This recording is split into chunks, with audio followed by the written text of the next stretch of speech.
Karl, you're up. Hey, Mr. Bell, how you doing? Good, how you doing, Karl? Not Hey, too Karl. bad. Hey, how you? Who just said hey to me? That was Roger. How you doing, Roger? My name is Karl Lentz. Yeah, I got an easy question for you. You sound like a real nice man and really believe in what you believe, so I go easy on those folks. But no, you sound really sincere, so God bless you.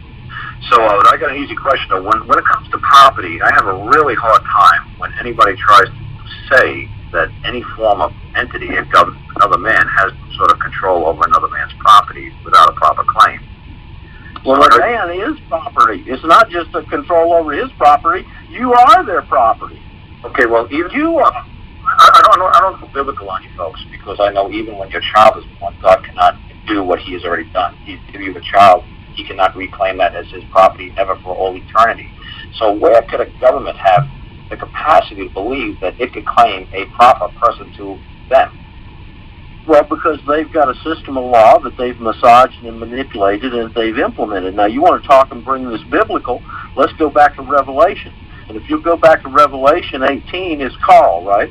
And you go down, it says, Babylon, O Babylon, the great has fallen in an hour, and the merchants of the earth wail, because they can no longer sell their gold, their silver, their ivory, their cinnamon. And there's a list of about 20 things there in that list in Revelation 18. And the very last thing it says, and bodies and souls of men.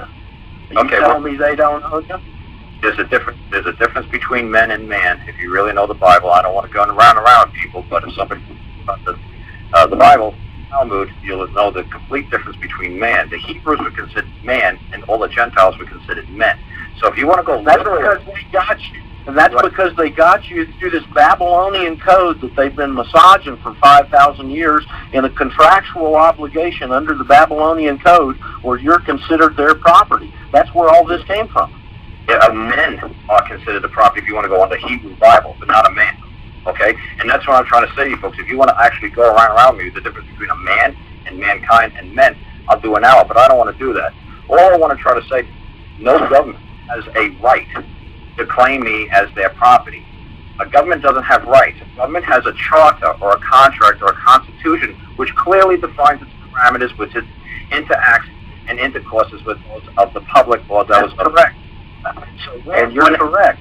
When they cross when they cross that threshold, what gives them the right? Because they have no rights. Only man has rights. They did it in bankruptcy court, because every country in the world has bankruptcy laws, and they threw the corporation, the government, into bankruptcy and receivership. That's why the Secretary of the Treasury and the Attorney General are both paid by the International Monetary Fund. They're not paid by the United States government. But if I'm not a subject or employee of Coca-Cola, why could I possibly care less if they're bankrupt? Well, it doesn't matter to you. It matters to the people that have done this from above. Okay. It matters to you and into the law that they've imposed on you because of it, I would think. I'm open with that's contract. This isn't France. This isn't Italy. This isn't a Napoleonic state. This is not a code land. This is a common law nation. It's not now. It's not there. That system is still right there, and you can access it if your parents were natural-born Americans. All you got to do is this process. You can access it. It's right there. It's not closed off to you. It's just because you don't know it and understand it. All you have to do is make a claim before a court and just demand a trial by jury, and now you're in a common law court. You're not operating under statutes. You don't have to bring any codes in to move your claim. You don't have to say this relies upon California Code 1, 2.